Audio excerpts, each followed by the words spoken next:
हर एक व्यक्ति के जीवन में ऐसा क्यों है? ऐसा इसलिए है क्योंकि हम कहीं न कहीं अपने मन के मैल को, मन के कीचड़ को साफ नहीं रख पाते हैं।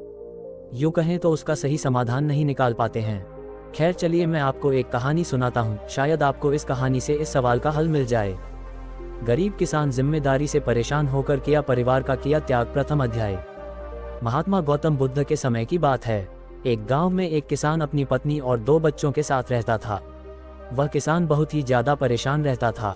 अपने 2 बच्चों और पत्नी की जरूरतों को पूरा नहीं कर पाता था। शायद यही उसकी परेशानी की सबसे बड़ी वजह थी। समय बीतता गया, उसकी परेशानियां परिवार की जरूरतों के साथ बढ़ती ही जा रही थी। वह दिमाग से और मन से बहुत अशांत रहने लगा था। कहीं न कहीं वह बहुत ज्यादा दुखी हो गया था अपने परिवार की जरूरतों को नहीं पूरा कर पाने की वजह से। एक दिन उसने यह फैसला लिया कि वह अपने घर को, अपने परिवार को, अपने बच्चों को छोड़कर कहीं दूर चला जाएगा। अंततः वह मनहूस दिन और काली रात आ गई जिस दिन वह अपने परिवार को, अपने बच्चों को, अपनी पत्नी को छोड़कर घर से कहीं दूर चला गया। किसान और गौतम बुद्ध का मिलाप। द्वितीय अध्याय। वह किसान चलता ही गया, चलता ही गया।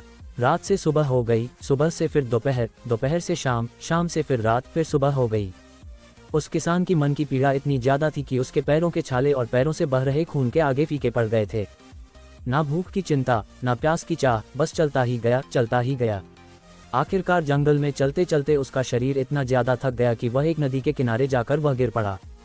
कुछ घंटों बाद उस किसान को होश आया। वह बेचारा इतना ज्यादा प्यासा था कि तुरंत वह नदी के पास गया। जैसे ही वह पानी पीने के लिए हाथ पानी में डाला, उसे सामने नदी के उस पार कुछ लोगों का झुंड दिखाई दिया। उसने ध्यान से देखा तो उसे एक वृक्ष के नीचे महात्मा गौतम बुद्ध बैठे हुए नजर आए। वह तुरंत दौड़ के उनके पास गया और उनके पैर पर गिरकर बोला कि हे महात्मा, हे भगवान गौतम बुद्ध, मुझे अपनी शरण में ले लीजिए, मुझे अपना शिष्य बना लीजिए। महात्मा गौतम बुद्ध के शरण में आया हुआ कोई भी व्यक्ति खाली हाथ वापस नहीं जाता। ये किसान तो केवल उनका शिष्य बनना चाहता था।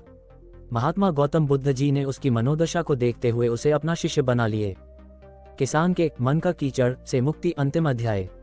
महात्मा गौतम बुद्ध और उनके शिष्य वहां पर केवल विश्राम कर रहे थे। उनका विश्राम भी पूरा हो चुका था। वह किसान भी अब महात्मा गौतम बुद्ध जी का शिष्य बन चुका था। अब समय हो चला था आगे की यात्रा को पूरा करने की।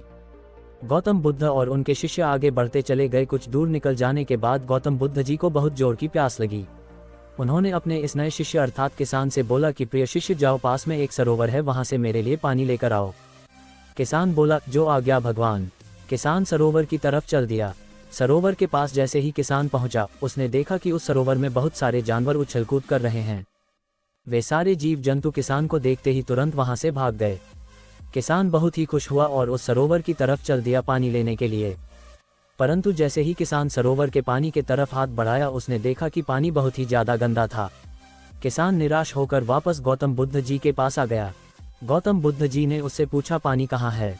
किसान ने दुखी भरे शब्दों के साथ कहा, हे भगवान, मैं जैसे ही उस सरोवर के पास पहुंचा तो मैंने देखा कि उस सरोवर में काफी सारे जीव जंतु उछल-कूद कर रहे थे और उनके उछल-कूद करने की वजह से उस सरोवर के जमीन के तल में बैठी हुई सारी गंदगी, सड़े हुए पत्ते उस पानी में घुल मिलकर एक कीचड़ का रूप ले लिए थे।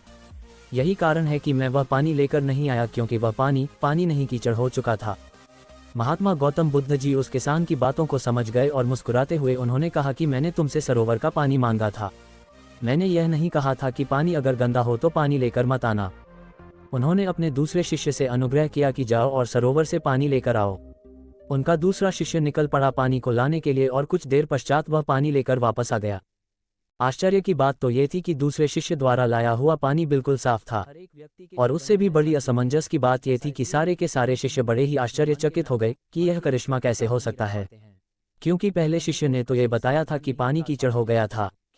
महात्मा गौतम बुद्ध जी ने सारे शिष्यों को यह बताया कि जब सारे जीव जंतु उस पानी में उछल-कूद कर रहे थे, तब उस दौरान उस सरोवर के पानी के तल में बैठी हुई सारी गंदगी, सड़े गले हुए पत्ते सब घुल मिलकर कीचड़ रूपी पानी का रूप ले लिए थे। परंतु जितने समय में प्रथम शिष्य किसान वापस आया और दूसरा शिष्य वापस गया, उतने समय में उन जीव जंतुओं के भाग जाने के पश्चात उस सरोवर का पानी धीरे धीरे शांत हो गया था। और जैसे जैसे सरोवर का पानी शांत होता गया, उस सरोवर के कीचड़ रूपी पानी में खुली हुई सारी सड़ी गली पत्तियां और मिट्टी धीरे धीरे शांत होकर उस सरोवर के तल में जाकर बैठ गए, जिससे उस सरोवर का पानी शांत होकर साफ हो गया तथा सारे गले हुए सड़े हुए पत्तियां भी शांत होकर आराम से उस सरोवर के तल में जाकर बैठ गए थे। प्रिय शिष्यों, अगर उस सरोवर में किसी भी तरीके का कोई हलचल नहीं होता तो उस सरोवर की हर एक चीज जिसको जहां पर होनी चाहिए थी वह वहीं पर ही रहती। उन जीव जंतुओं के हलचल की वजह से सरोवर के तल में बैठी हुई सड़ी गली पत्तियां मिट्टी उस शांत पानी में मिलकर एक कीचड़ का रूप ले लिए थे। ठीक इसी प्रकार से हर एक व्यक्ति के जीवन में तरह तरह की समस्याएं, परेशानियां और कठिनाइयां आती है, जिसके वजह से हमारे मन में हलचल सी मच जाती है, हमारा दिमाग और मन अशांत हो जाता है। तत्पश्चात हम कोई गलत निर्णय अर्थात फैसला ले लेते हैं। परंतु अगर हम थोड़ा समय देकर उन कठिनाइयों, परेशानियों और समस्याओं के बारे में समझने की कोशिश करें तो मन की हलचल उस सरोवर की पानी की तरह शांत हो जाएगी, जिससे हम अपने जीवन में सही निर्णय का चुनाव करते हुए उसका समाधान निकाल लेंगे।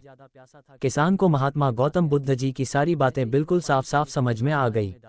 उसे ये भी समझ में आ गया कि उसके परिवार में आई हुई सारी परेशानियां, दिक्कतें और जिम्मेदारियां भी इसी सरोवर के सड़ी गली हुई पत्तियों और मिट्टी रूपी कीचड़ की तरह ही हैं।